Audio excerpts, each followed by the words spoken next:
하나님 말씀 봅니다. 하나님 말씀은 사도행전 13장에서 보겠습니다.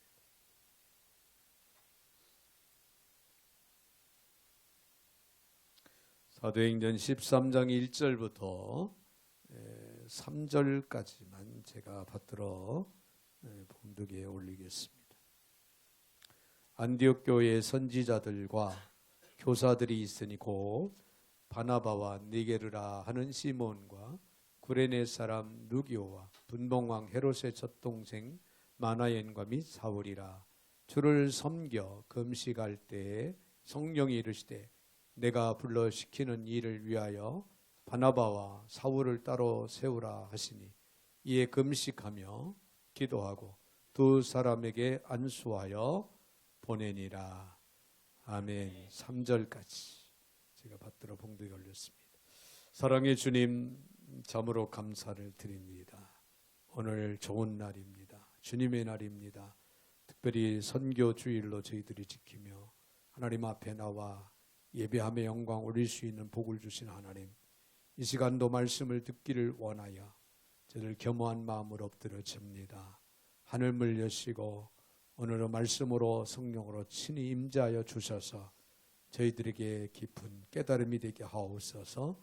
은혜의 시간이 되게 하여 주옵소서. 결단의 시간이 되게 하여 주시옵소서. 오늘도 부족한 종의 입술을 주관하시고 사용하시되 우리 하나님 영광 홀로 받아 주시옵소서. 예수님의 이름으로 기도하옵나이다. 아멘. 아멘. 할렐루야. 우리 한번 옆에 분들하고 인사할 때 이렇게 인사하시겠습니다. 전도와 선교는 선택이 아니라 필수입니다. 네. 여러분, 전도와 선교는 선택이 아니라 필수다. 하지 않으면 안 되는 것이다. 믿으시면 아멘. 네, 이걸 알고 믿고 행하면 복이 될 줄로 믿습니다. 오늘 특별히 선교 주일입니다. 선교 주일을 통해서 오늘 안디옥 교회의 선교 비전을 우리가 한번 생각하면서 우리도 도전받고 은혜 받는 그런 역사가 있기를 바랍니다. 여러분, 교회는요, 복음 증거 때문에 존재하는 공동체입니다. 교회가 복음을 증거하지 않는다고 하는 것은 이것은 교회로서의 그 자질을 상실한 길이다. 그렇게 봐도 과언이 아닙니다. 성령님은 교회를 통해서 복음이 땅끝까지입니다. 이 지역만이 아니라 우리나라만이 아니라 땅끝까지 전파되기를 위해서 오늘도 일하시고 계시고 역사하신다는 것, 여러분 이 사실을 믿어야 될 줄로 믿습니다. 선교학자인 네슬리 뉴비기는 말하기를 선교적 비전을 상실한 교회는 이미 교회가 아니다. 여러분 참 어떻게 보면은 무서운 말 같아요. 그런데 얼마나 이게 진리의 말씀에 근거해서 한 말인지를 우리가 생각을 해야 됩니다. 교회가 선교를 하지 않으면 이미 그 교회는 교회가 아니라는 거죠.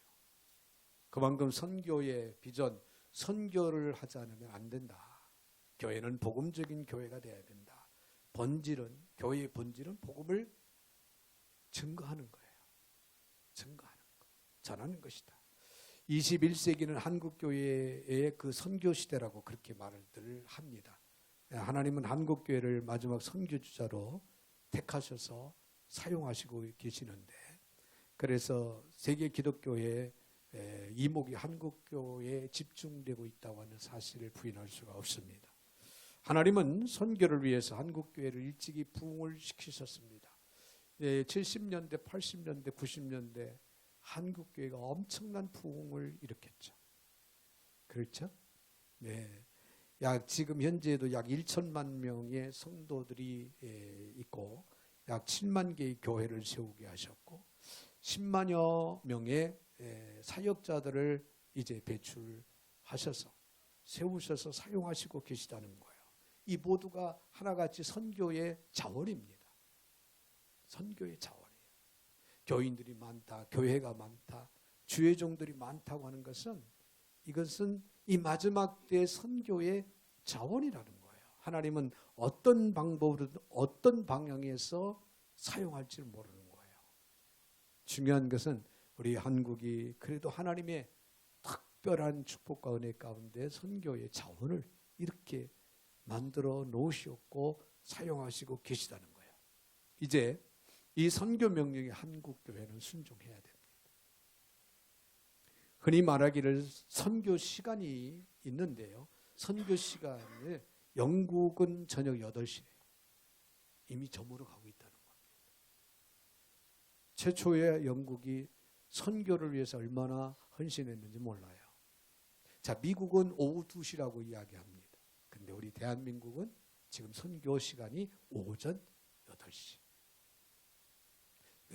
정확한 이게 이야기가 아닙니다만 그렇게 본다고 하는 것은 한국 교회를 통해서 선교의 비전을 이루어 나가시기를 시작하셨고 하나님은 원하시고 하나님은 기뻐하신다. 그런 얘기예요.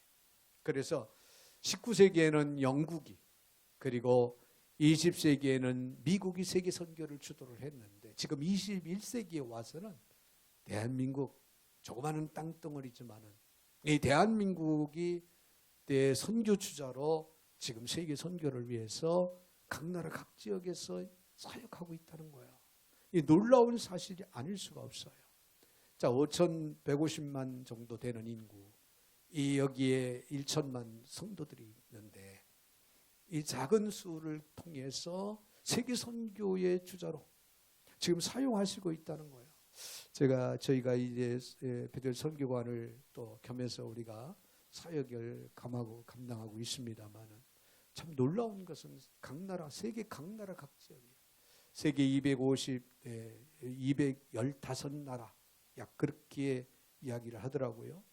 그런데 우리 한국의 선교사님들이 파송받아 가지 않은 곳이 거의 없다 할 정도로, 여러분 거의 없다 할 정도로 세계 각 나라 각 지역에서 하나님의 사역자들이 지금 내 생명을 바쳐서 내 눈물 흘려 복음의 사역을 감당하고 있다고 하는 이 놀라운 사실, 우리는 하나님의 은혜, 하나님의 축복인 줄로 믿습니다.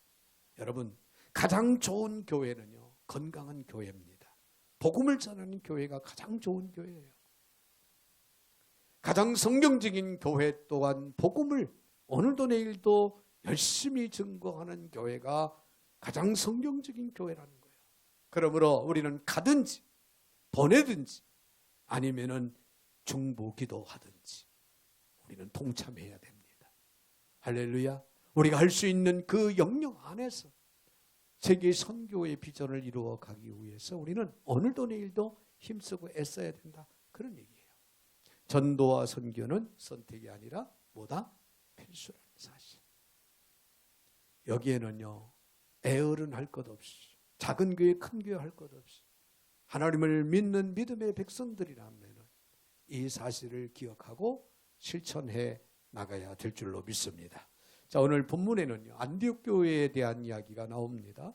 안디옥 교회는 참 아름다운 교회고 이상적인 교회고 참으로 당시의 초대교회 건강한 교회였습니다. 이 안디옥 교회는 좋은 사역자들이 있었어요. 좋은 사역자들이 있었고 성도들이 뜨거운 마음, 열정적인 마음으로 금식하며 기도하는 그런 성도들, 그런 교회였어요. 우리가 잘 아는 대로 초대교회의 선교에 참 이제 첫 단추를 낀 그런 교회가 바로 안디옥 교회예요. 그래서 안디옥 교회는 선교하는 교회였다는 거예요. 그러니 여러분, 이 안디옥 교회는 얼마나 이상적인 교회고 얼마나 좋은 교회고 얼마나 건강한 교회였습니까? 자, 오늘 이 안디옥 교회를 통해서 이루어졌던 선교의 비전, 그것을 우리가 생각을 하면서 안디옥 교회가 세계 선교의 기폭제가 된 이유가 어디에 있을까? 우리가 생각하면서 오늘 저와 여러분 함께 우리 은혜 받는 시간 되어야 될 줄로 믿습니다. 특별히 먼저 우리가 생각할 수 있는 것은 안디옥 교회는요, 선교는 넓은 마음을 가졌다는 거예요. 여러분, 넓은 마음을 가져야 됩니다. 오늘 본문의 1절에 있는 말씀을 보면은 안디옥 교회의 선지자들과 교사들이 있으니 곧 바나바, 니게르라 하는 시몬과 구레네 사람 루기오와 분봉왕 헤롯의 젖동생 마나인과 및 사울이라. 할렐루야. 자, 안디옥 교회 그 구성을 보면요, 바나바. 이 바나바는 당시에 이 부동산이 참 많은 분이었답니다. 근데 연세가 좀 지긋한 노인층의 어른층에 끼이는 그런 분이었다는 거예요. 그리고 마나엔이 나오는 헤로도 왕의 젖동생, 이분은 귀족이었어요. 귀족. 당시의 귀족. 니게르라고 불리던 시몬이 나오는 이분은 흑인이었어요. 흑인.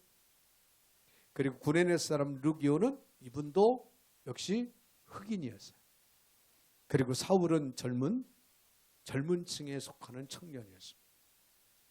자, 이처럼 이들은 출신과 배경과 인종이 다 다릅니다. 다 달라요. 자, 이로 미루어 보건대 안디옥 교회는 실로 다양한 인물들로 구성되었던 것이 분명한데요. 사실 안디옥 교회는 이 최초의 이방 교회로 유대인은 물론 세계 각지에서 몰려오던 그런 이방인들이 다수였다는 거예요.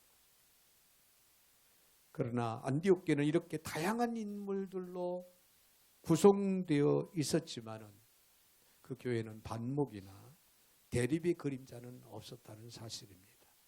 할렐루야. 한마디로 그들은 주 안에서 하나가 됐어요. 연합한 성도들이고 연합해서 사역을 이루어갔다. 여러분, 선교사를 파송하는 일이 있어서도 그들은 하나가 됐습니다. 그들은 오직 예수에 대한 믿음으로 출신, 배경, 계층, 인종을 초월해서 하나가 되어서 주님이 원하시는 그 일을 위해서 힘쓰고 애쓰는 그런 교회, 그런 성도들이었다. 그런 얘기예요. 여러분이 얼마나 건강하고 아름다운 모습입니까? 이처럼 안디옥 교회는 누구든지 올 수 있는 교회. 누구든지 훈련받아서 지도자가 될 수 있는 그런 교회. 누구의 의견도 무시하거나 소외시키지 않는 그런 교회였다는 사실을 우리에게 잘 보여주고 있습니다. 여러분, 교회는 이런 교회가 아름다운 교회고 건강한 교회예요. 애어른 할 것, 남녀노소를 빈부귀천을 초월했어요. 자, 주 안에서 우리는 형제요 자매요. 할렐루야. 하나가 되고 연합해서 하나님의 영광, 하나님의 뜻을 이루어드리기 위해서 마음을 모으고 뜻을 모아서 힘쓰고 애쓰고 헌신하는 그런 교회, 그런 성도들이 될 때 그런 교회가 좋은 교회인 거예요.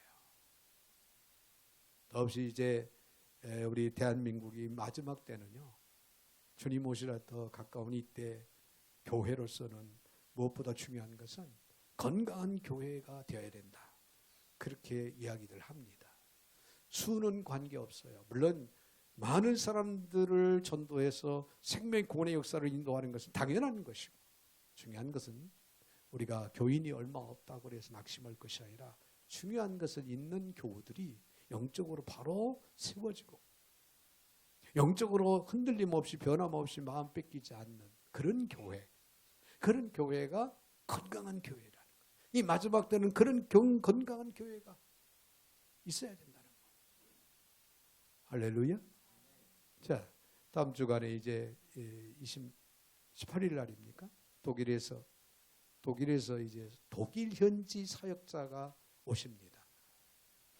오시는 이유가 뭐냐 물어보니까 이 신천지 때문에 지금 독일이 난리가 났다는 거예요.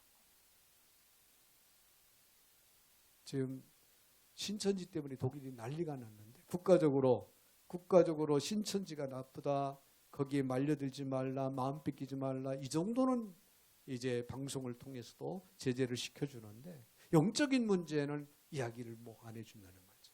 그래서 그 목사님이 영적인 문제를 다루기 위해서 여기 구리시에 이제 신천지에 있다 나오셔서 또 사역하시는 주회종이 있고 아주 유명합니다. 그래서 신천지에서 도망 나온 사람들을 보호하고 그들에게 다시 한번 재기할 수 있는 기회를 영적으로 교육시키고 하는 그런 교회인데 거기를 이제 방문하셔서 일주일 동안 인터뷰를 하는 거예요. 계속 인터뷰를. 네, 우리나라 선교사님의 따님이 통역관으로 이제 같이 통역하면서 네, 저희 선교관에 이제 묻게 됩니다. 그래서 이제 내용을 좀 알았는데 독일이 지금 신천지 때문에 난리라는 거예요. 여러분, 어떤 이단들의 만행에도 우리는 변함없이 흔들리지 말고 마음 뺏겨서는 안 된다는 사실이에요. 할렐루야. 그러기 위해서는 건강한, 영적인 건강한 성도들이 되어야 되는, 교회 자체가 바로 이와 같이 변함없이 흔들림 없이 어떤 환난과 시련 역경 속에서도 마음 뺏기지 않고 바로 주님을 향해서 믿음으로 행할 수 있는 이런 성도들, 이런 교회가 건강한 교회라는 거죠. 바로 안디옥 교회, 이와 같은 교회, 건강한 교회였다는 거예요. 자, 교회가 처음 나온 사람들의 소수의 기득권자에 의해서 배척을 당한다거나 돈 없는 자들, 지위, 학벌이 없는 이들이 소외되는 이런 현상, 그것은 교회가 병들어가고 있음을 말해주는 증거입니다. 서서히 죽어가고 있다라고 하는 징조예요. 그런 현상들이 교회에서 일어난다. 자, 그런 교회는 보이지 않는 곳에서 불만이 싹트게 되고요. 원망과 불평, 이 분열이 배양되게 되어 있습니다. 그래서 미래가 없죠. 그런 교회들은 할 일, 하나님이 이 일을 지극히 제한적으로 합니다. 그러므로 이제 우리들의 마음을 열어야 됩니다. 주님의 이름으로 넓게 열어야 됩니다. 포용력을 가지고. 할렐루야. 하나 되는, 연합하는 넓은 마음을 우리는 가져야 해요. 그럴 때 우리는 세계 선교를 향한 어떤 방향에서 하든 간에 선교를 향한 선교의 비전을 또 이루어갈 수 있는 길이 된다. 그런 말씀입니다. 성도라면 누구라도 화합하고 존중할 수 있어야 하고, 여러분, 높은 자는 낮은 자를, 강한 자는 약한 자를, 신앙의 연륜이 오래된 자는 초신자를 섬기고 바르게 세워주고 이끌어줄 그런 책임이 있다고 하는 사실을 여러분이 가지시고, 이 일을 위해서 우리는 주저하지 말고 앞장서서 헌신해 나가야 될 줄로 믿습니다. 이런 교회가 바로 건강한 교회이고, 이런 교회가 아름다운 교회인 거예요.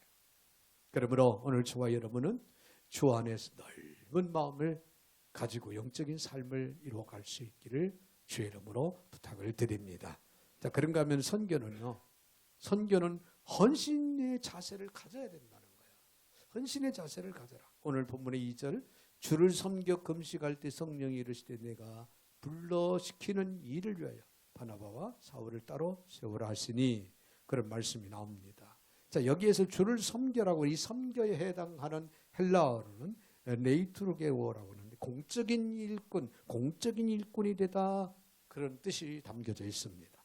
자, 그것은 그들의 금식이 당시 유대인들이 일반적으로 행하는 종교적인 행위가 아니라는 거예요. 그런 종교적인 행위로 금식하는 것이 아니다. 즉 안디옥 교회 성도들은 자신들을 주께 바치는 의미에서 그들은 금식을 했다, 그런 얘기예요. 할렐루야. 공적인 일꾼으로서 선교를 위해서 함께 금식하고, 할렐루야. 이 마지막 때 복음의 사역을 위해서 함께 금식하며 기도했더라. 여러분, 우리는 베들 선교관을 통해 선교사님들을 섬기고 돌아보는 일을 위해서 우리는 해야 할 일이 있다면 뭡니까? 기도해야 된다는 거예요. 함께 중보기도 해야 된다는, 주의 종만이 이건 감당해야 할 사명이 아니에요. 모든 우리 한수만교회 성도들에게 주어진 하나님의 막중한 사역이라고 하는 사실을 한시도 잊지 말아야 됩니다. 그래서 함께 어느 곳에 있든지 어떤 상황에 처하든지 우리는 함께 공적인 그런 사역을 이루기 위해서 그리스도인으로서 우리는 기도할 수 있어야 된다, 그런 얘기입니다. 할렐루야. 여러분, 안디옥 교회의 성도들이 이처럼 자신들을 하나님께 바치고자 했을 때 어떤 일이 벌어졌을까요? 바로 그때 하나님께서는 안디옥 교회를 이방 선교의 전진 기지가 되게 하는 놀라운 은혜를 베푸셨습니다. 자, 그들 가운데 바나바와 사울을 따로 세워서 그들에게 안수하여 선교사로, 이방인들을 위한 선교사로 하나님은 보내게 됩니다. 할렐루야. 놀라운 일이에요. 그렇습니다. 하나님의 뜻을 이루기 위한 역사적인 사명은 아무에게나 우연히 임하는 것이 아닙니다.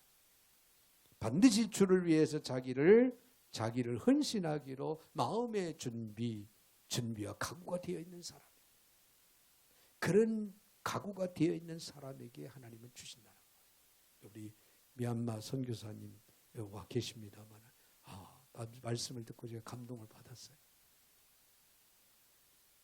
네, 단기 선교로 필리핀도 가시고 또 미얀마도 가시고 또 어디 다른 곳도 몇 군데 단기 선교를 다녀오셨는데 미얀마가 제일 그 생활이 열악하더라는 거예요. 근데 과거에 우리 선교사님이 어릴 때 자라오던 시대에 그 어려운 과정, 우리 한국교회가 대한민국이 얼마나 60년대 70년대 얼마나 어려움이 많았습니까? 그렇죠? 그러면서 성장했던 생각이 떠오르면서 저희들을 위해서 내가 뭔가를 해야 되겠다 그렇게 생각하고 이제 단호하게 결단하시고 참 헌신하는 마음으로 이제 기도하다가 미얀마 선교사로 가셔서 거기서 고아들을 돌아보고 복음을 증거하고 계시는 사역을 하신다고 하시더라고요. 아무나 할 수 있는 일이 아닌 줄 압니다. 근데 마음적으로 내 어린 시절을 돌이켜보면서 이렇게 어려움과 고통 속에서 살아가는 아이들을 위해서 내가 뭔가 해야 할 일이 없을까 고민하고 기도로 준비된 가운데 하나님은 쓰시는데요. 네, 말씀을 쭉 들어보니까 놀라운 정말 그 현지 지금 여자 목사님이신데 현지 목사님을 이제 붙여주셔서 더 같이 동역을 하시는데 그분이 대단한 분이더라고요. 영혼을 사랑하고 불쌍히 여기고 똑같은 심정으로 같이 사역할 수 있는 사람을 붙여줘서 함께 하나님의 사역을 이루어 간다고 하는 그런 소식을 제가 이제 간증을 들으면서 감동을 받았습니다. 여러분, 마음의 준비와 각오가 되어 있는 사람에게 하나님은 일을 맡기십니다. 할렐루야. 하나님의 역사적인 그 위대한 사역을 이루어 갈 수 있도록 그렇게 맡기신다는 거예요. 이 가이사랴 백부장 고넬료 성령을 받기 전에 많은 구제와 기도로 이미 자신을 헌신함으로 준비한 사람이었어요. 그러니까 하나님이 고넬료를 보내서 그 가정을 구원의 길을 인도하시잖아요. 할렐루야. 할렐루야. 또 베드로를 보면은 사도행전 10장에 보면은 베드로는 고넬료에게 보냄을 받기 전에 그런 날마다 하나님 앞에 진정성 있는 기도를 하나님 앞에 드렸어요. 시간을 정해놓고 그날도 시간을 정해놓고 기도하다가 환상을 본 겁니다. 네, 보자기에 쌓여진 이제 짐승들이 내려오는 거. 너 먹어라. 부정한 것을 제가 먹지 못합니다. 안 먹습니다. 내가 먹으라고 하면 내가 먹으라. 하나님께서 먹으라 하면 먹는 거예요. 할렐루야. 그래서 뒤늦게 깨닫고 고넬료의 집에 갑니다. 즉 이방인의 집에 가요. 당신은 이방인들에게 접근할 수 없는 그런 상황이었지만은 이방인에게 가서 복음을 증거하다 그 가정이 다 구원의 길로 인도받잖아요. 할렐루야. 네, 정해진 시간에 기도하더니 준비된 헌신이 있을 때 하나님은 글을 들어서 쓰시더라는 거죠. 여러분, 예수님의 모친 마리아를 우리는 생각을 해봅니다. 그는 처녀의 몸으로 아이를 가질 것이라는 천사의 전언을 들었을 때 이거는 있을 수 없는 일입니다. 이거는 아니되옵니다가 아니라 뭐라고 마리아는 처녀였더니 마리아는 고백을 했냐면 성경에 보니까 계집증이 오니 말씀대로 내게 이루어지이다. 할렐루야. 누가복음 1장에 그렇게 기록을 합니다. 자신의 철저한 헌신의 자세를 보인 거예요. 그렇습니다. 그 사람이 헌신이 되어 있지 않다고 하는 말은 일할 준비가 되어 있지 않다. 그런 얘기가 됩니다. 여러분, 하나님의 일이나 어떤 일입니까? 천사도 흠모할 만한 위대한 거룩한 일임을 베드로전서 1장 12절에서 그렇게 말하고 있습니다. 우리가 하나님의 사역, 선교의 사역을 이루어 갈 수 있다고 하는 것은 천사도 흠모할 만한 일을 우리가 할 수 있다는 거예요. 그런 위대한 일을 할 수 있는 길을 우리에게 허락하셨다면 헌신의 마음을 우리는 가져야 됩니다. 이것은 우리에게 주어진 기회예요. 축복의 통로인 것을 믿으시기 바랍니다. 이 일을 마다 하지 말고 우리는 뛰어들어야 되는 거예요. 우리가 선교라고 하는 것은 몸으로 선교할 수도 있죠. 현장에 가서. 그러나 배 위에서 우리가 중보하며 기도하면서 헌신하고 또 후원하면서 헌신하고. 우리 한소망 교회가 지금은 선교관을 선교사님들이 오시는 선교사님들을 돌아보고 섬기는 일에 주된 이제 마음을 쏟아서 이렇게 사역을 하고 있습니다만, 작년부터 또 어려운 지역에서 어렵게 사역하시는 선교사님 직간접으로 우리가 적은 힘이나마 중보기도를 말할 것 없이 물질로도 후원하고자 시작을 했습니다. 할렐루야. 네, 올해도 또 하나님의 은혜 가운데 큰 일을 이룰 줄로 믿습니다. 우리가 하는 것이 아니라 우리에게 능력 주신 자 안에서 우리가 할 수 있는 겁니다. 중요한 것은 우리가 헌신의 마음을 가지고 뛰어들 수 있느냐가 중요한 겁니다. 여러분, 하나님의 이 일이 천사들이 흠모할 만큼 귀중한 일임을 우리가 알고 믿을진데 이 일을 주저하지 말고 우리는 열심히 최선을 다해서 뛰어들어야 하는데, 그러므로 먼저 우리에게 헌신된 자세가 있어야 된다는 것. 교회가 쓰임받기를 원한다면 교회에 헌신이 있어야 돼요. 선교는 남아 돌아가서 선교하는 게 아니에요. 여유가 있고 또 길이 열려서 선교하는 게 아니라 어려운 가운데, 없는 가운데, 그런 가운데서 선교의 비전을 가지고 뛰어드는 것이 진정한 하나님이 원하시 기뻐하는 일이라는 것. 잊지 말아야 될 줄로 믿습니다. 민족이 하나님 앞에 쓰임받기를 원한다면 국가적인 헌신이 반드시 있어야 된다는 거죠. 그러므로 먼저 자신을 헌신함으로 하나님의 사역에 준비된 오늘 저와 여러분이 되셔야 될 줄로 믿습니다. 한 가지 더 기억할 수 있는 것은 선교는요, 성령의 뜻을 따라서 순종해야 된다는 거예요. 성령의 뜻을 따라. 자, 2절 하반절을 봅니다. 성령이 이르시되 내가 불러 시키는 일을 위하여 바나바와 사울을 따로 세우라 하시니 이에 금식하며 기도하고 두 사람에게 안수하여 보내니라. 아멘.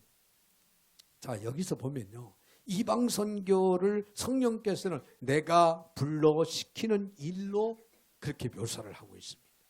당시 사실 이방 선교는 꿈도 못 꾸는 시대였어요. 그런데 이방 선교를 위해서 특별히 하나님께 성령을 통해서 불러 시켰다. 그런 얘기예요. 이것은 선교가 성령의 일임을 보여주고 있습니다. 자, 그렇습니다. 성령은 선교의 기획자요, 주도자라는 거예요. 주도자라는 거예요. 초대교회 성도들 가운데 그 누구도 이방 선교를 고안했거나 꿈도 꾸지 못하는 그런 상황에 있을 때, 그러나 성령께서는 초대교회 성도들을 사마리아와 이방 세계로 이끄시고 그들이 말씀을 증거할 때 성령의 기름 부으심, 불같은 성령으로 선교의 눈을 뜨게 해서 그들로 하여금 이방 선교의 마음을 쏟아서 헌신할 수 있도록 역사하시기 시작했다, 그런 얘기예요. 이처럼 성령이 역사하시는 곳에서는 언제나 선교 역사가 일어납니다. 그리고 지금도 활발히 선교 활동하는 그런 교회들을 보면요, 여러분, 성령께서 강하게 역사하신다는 사실을 믿으시기 바랍니다. 할렐루야. 크든 작든 교회는 선교의 비전을 가지고 선교의 일을 해야 됩니다. 그런 교회가 살아있는 교회고 생명력이 넘치는 교회고 건강한 교회고 하나님의 역사를 체험하고 목격할 수 있는 그런 교회가 될 수 있다, 그런 얘기예요. 여러분, 그러므로 교회는 선교와 전도를 위해서 성령께서 친히 세우신 기관임을 잊지 말아야 됩니다. 이 교회가 선교에 무관심하면 안 된다는 거죠. 안디옥 교회를 보십시오. 선교를 위해 사울과 바나바를 파송하는 성령의 시대에 성령의 그 지시에 대해 성도들이 어떻게 했습니까? 안 됩니다. 아니었어요. 그 성령의 지시에 따라 성도들은 즉시 순종합니다. 금식하며 기도합니다. 그리고 두 사람을 안수해서 선교사로 파송을 보냅니다. 당시요, 이들은 교회의 핵심 목회자, 바나바와 사울은 안디옥 교회의 영적인 지도자였어요. 훌륭한 목회자였습니다. 거기 훌륭한 그 리더들을 선교사로 내보낸다? 쉬운 얘기 아니에요. 쉬운 얘기 아닙니다. 그런데도 성령의 지시에 그들은 복종합니다. 네, 사랑하는 여러분, 이거 바로 이것입니다. 순종이 안디옥 교회의 성장과 하나님께 쓰임받는 비결이었다, 그런 얘기예요. 하나님께서는 오늘 우리 교회를 향해서 성령을 통해서 어떤 명령을 하시더라도 우리는 이 일을 토를 달 수가 없습니다. 아니, 달아서는 안 됩니다. 오직 우리는 성령의 뜻에 우리는 순종하는 자세를 가져야 됩니다. 할렐루야. 사무엘상 15장 22, 하나님은 우리가 순종할 때 수양의 기름으로 제사하는 것보다 더 기뻐하신다고 그랬어요. 그래서 순종이 제사보다 낫다. 할렐루야. 여러분, 선교는 하면 좋지만 못해도 할 수 없는 일로 치부가 돼서는 안 됩니다. 그러므로 이제 성령께서 불러 시키는 일을 우리는 해야 됩니다. 많은 이 교회들이요, 미자립 교회들, 특별히 미자립 교회들, 우리는 선교, 우리 교회도 이 자체 내에서 운영이 안 되는데 어떻게 선교까지, 이런 생각들을 많이 하고 주저앉는 경우들이 참 많아요. 그러나 하나님 앞에서의 선교는 그런 생각, 그런 마음을 가지서는 안 된다는 거죠. 주님의 뜻이기에 우리는 해야 되는 것이고, 할 수 없는 상황에서도 해야 된다는 거예요. 근데 우리 하나님, 우리 한수만께 얼마나 사랑하셨는지. 선교관, 마지막 때 선교관을 통해서 우리 선교사님들을 섬기기를 원해서 기도를 해왔었는데, 선교관 하나를 놓고 기도했는데 하나님은 하나가 아니라 우리가 벅찰 정도로, 할렐루야, 지금 9개 유아실까지, 어느 때는 또 유아실까지, 4월 2일부터는 이제 몽골에서 현지의 감리교 사역자들이 오십니다. 방이 모자라서 유아실까지 10개를 움직여야 하는 그런 상황이 있어요. 하나 놓고 기도했는데 그 말은 무슨 얘기입니까? 우리가 하나님의 일을, 선교의 비전을 이루어 갈 수 있는 축복의 통로를 열어주신 거에 대해서 여러분 감사해야 돼요. 하나님 앞에 감사해야 됩니다. 할렐루야. 여기에 마음을 열고 우리가 정말 우리가 헌신을 다해서 최선을 다해야 될 줄로 믿습니다. 오늘 3절의 안디옥 교회는 금식하며 기도하고 두 사람에게 안수하여 보냈더라. 그런 말씀이 마지막에 나오죠. 안디옥 교회는 선교를 위해서 어떻게 했습니까?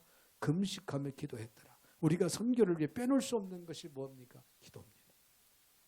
선교사를 세우는 일도 기도하고 세워야 되고, 선교사를 파송하는 것도 기도하고 파송을 보내야 되고, 또 선교사 파송하고도 해야 할 일이 있다면 잊지 말아야 할 것은 중보기도를 계속해서 해야 된다는 거예요. 할렐루야. 선교사님들이 내 문화와 언어가 다른 그 지역에서 적응해 나가고 또 그곳에서 하나님의 사역을 이루어 간다고 하는 것은 엄청난 어려운 과정이 놓이게 되는 것이고, 또 헌신 없이는, 눈물 없이는 할 수 없는 그런 사역들을 이루어 가매 우리가 후방에서 눈물로 함께 중보기도 한다고 하는 건 매우 중요하다는 거예요. 여러분, 사도행전 12장에 베드로가 옥에 갇혔을 때 복음을 증거하다가 옥에 갇혔을 때 교회는 어떻게 했습니까? 교회는, 성도들은 그를 위해서 간절하게 그들이 모여서 함께 기도했어요. 그때 하나님의 사자를 통해서 베드로의 그 옥에 갇힌 베드로를 이렇게 세웁니다. 옥문이 열리고 쇠고랑이가 풀리고 옥문이 열리고 인도를 합니다. 성도들이 기도하는 그런 그 장소로, 그 교회로 인도해요. 중보기도의 위력입니다. 할렐루야. 중보기도의 위력이에요. 사랑하는 성도 여러분, 예수님은 하나님이 일하시니 나도 일한다고 그렇게 말씀하시면서 쉼없이 일하셨습니다. 이것이 바로 오늘 우리 교회의 모습이야 합니다. 힘들고 피곤하지만은 하나님께서 일하시니 교회도 일을 해야 한다는 거예요. 하나님의 나라를 위해서, 영혼 구령을 위해서 구제일도 하고 기도하는 일도 하고 열심히 복음을 증거하는 일도 하고 우리는 선교도 해야 된다는 사실입니다. 비록 몸은 고단하고 심적인 부담이 없잖아 있을 수는 있겠지만 이런 교회가 살아있는 건강한 교회요 아름다운 교회라는 사실을 한시도 우리가 잊지 마시고 오늘 주신 말씀을 마음속 깊이 새기시고 우리는 우리의 삶의 현장에서 또 교회에서 열심히 하나님의 뜻을 이루기 위해서 선교의 비전을 잊지 마시고 뛰어들 수 있는 헌신의 마음 자세로 뛰어들 수 있는 저와 여러분이 되시기를 주님의 이름으로 축원을 드립니다. 거룩하신 하나님 감사를 드립니다. 오늘 거룩한 날 주님의 날 특별히 선교주일로 지키면서 오늘도 귀한 말씀 저희들에게 허락하심을 감사드립니다. 귀한 말씀 마음에 깊이 새기게 하시고 저희들의 삶의 지표로 삼게 하시고 실천할 수 있는 헌신된 성숙된 그리스도인들이 다 되게 하여 주셔서 저희들을 통하여 이 마지막 때의 크신 영광 받아 주시옵소서. 예수님의 이름으로 축복하며 기도하옵나이다. 아멘. 아멘.